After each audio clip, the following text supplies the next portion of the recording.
The Avatar universe is full of powerful benders, but among these countless benders, some hold a power far beyond the rest. These are our top 10 picks for the strongest characters in the Avatar universe. To start us off, we have Prince Zuko. As a child, Zuko did struggle with his firebending techniques, but he truly came into his own during his teenage years, thanks to the teachings of his uncle Iroh. He was even able to hold his own against fully grown firebending masters, and Zuko only grew stronger throughout the series, learning new skills from his uncle, like redirecting lightning, and more importantly, inner peace. Next up is the authoritative Equalist leader, Amon. You'll get your duel, and I will destroy you.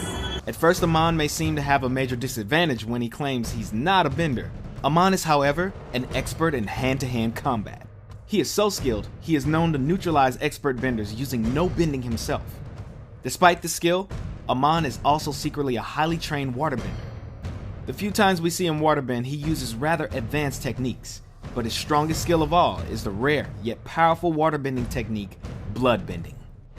That's right, Amon can take full control over his enemies, and he can even do it without a full moon, something that was never even believed to be possible before Amon's family perfected the terrifying technique.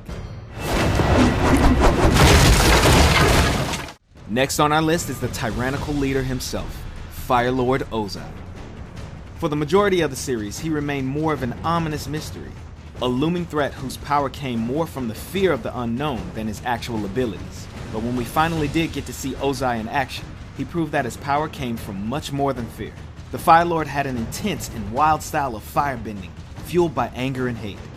While he did harness the power of Sozin's Comet to give his bending an extra boost, it is clear that comet or no comet, Ozai is a force to be reckoned with. Up next is everyone's favorite airbending teacher, Tenzin. Although Tenzin is a known pacifist and prefers to avoid a fight whenever possible, he has proven to be a potent example of airbending prowess. The burden of passing on thousands of years of airbending knowledge has driven Tenzin to honing his skill as an airbender to a high level of mastery. I will never let you get to Korra. Unfortunately, you don't have a choice. Yes, I do. He is able to hold his own against numerous highly trained Equalists and their mechanical weaponry. He arguably got the better of the infamous Zahir, keeping the villain on the defense and demonstrating his bending superiority, before losing due to a little more than some bad luck.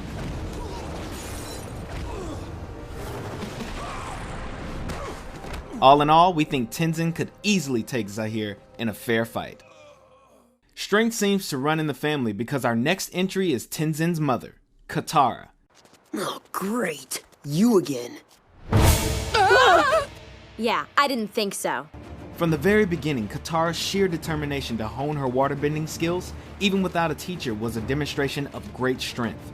Let's do this.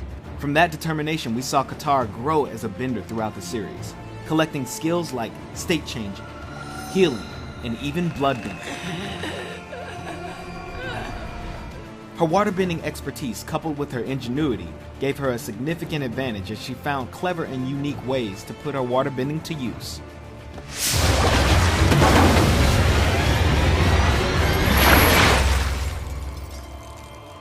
Although Azula is only 14 years old, she is regarded as one of the most fearsome firebenders of her time.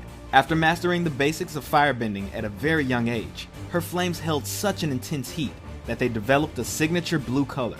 In addition to her standard firebending, she quickly advanced onto more complicated powers, like the ability to generate and control lightning, which is regarded as one of the most powerful and dangerous techniques in a firebender's arsenal. She has also proven time and time again to be a skilled combatant and strategist, and was often able to use her smooth demeanor to get inside her opponent's head.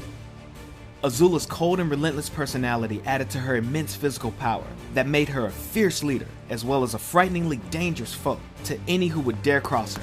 What is wrong with that child? Next up is Toph Beifong, aka the Blind Bandit. I am the greatest earthbender in the world! Don't you two dunderheads ever forget it! Though you wouldn't know it by visiting her home in Ba Sing Se, Toph is an earthbending prodigy. Her mastery of the craft allowed her to perfect the technique of using earthbending to detect vibrations in the ground, giving her a hyper-awareness of her surroundings. Not only did this replace her sight, but it allowed her to anticipate her enemy's every move and could even inform her if someone was lying.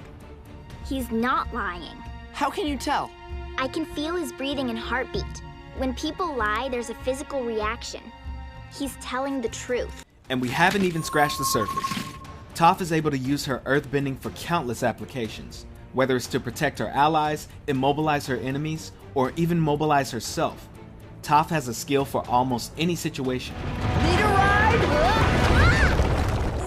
She has even gone as far as to invent and master an entirely new form of bending.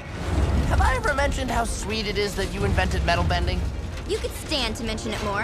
When Toph runs into something she struggles with, she puts her rock-like willpower to the task until she's mastered that as well. Woo!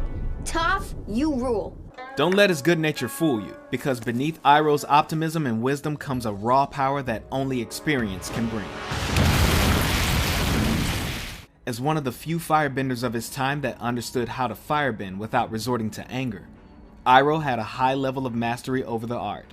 Though he would usually prefer to avoid a fight, he was not afraid to demonstrate his ability if the need presented itself.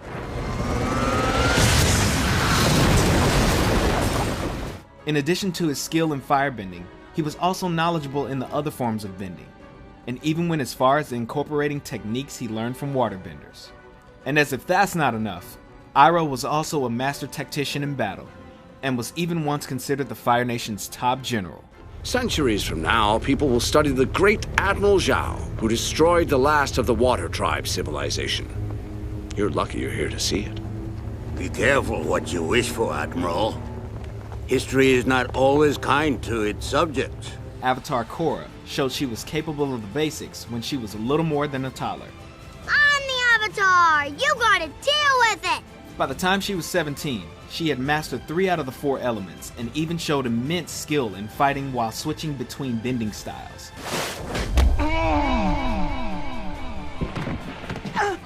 Chump. Water, fire, and earthbending came to her as naturally as breathing, as she pulled off advanced techniques with little hesitation. While she initially struggled with airbending, she eventually proved she could master that as well, and even fight using only airbending when needed. Punch, punch, punch! See? Mastered. Her grasp over the physical aspect of bending was so strong that she was able to use it to take down some of the most powerful forces in the world. With Katara as her teacher, she was also able to master the technique of healing, and through Unalaq she learned to bend the spirits, only adding to her status of one of the most powerful benders that the world has ever seen. Go in peace. Finally, we have the last airbender himself, Avatar Aang.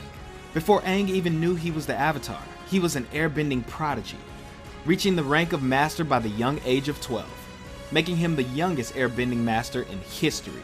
Aang's real test would be in his mission to end the 100-Year War and bring peace to the world. And that's where he would demonstrate his true power.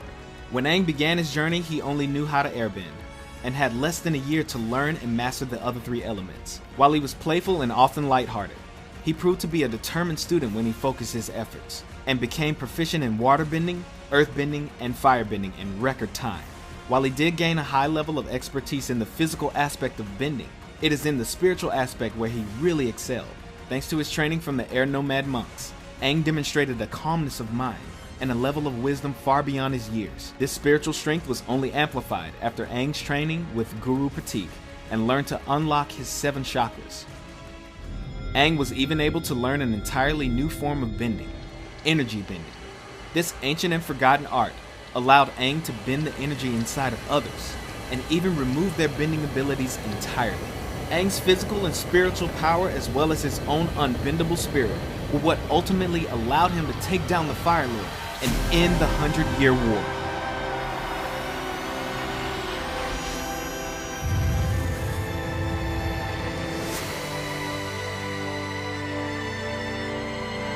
Who do you think is the strongest character in Avatar?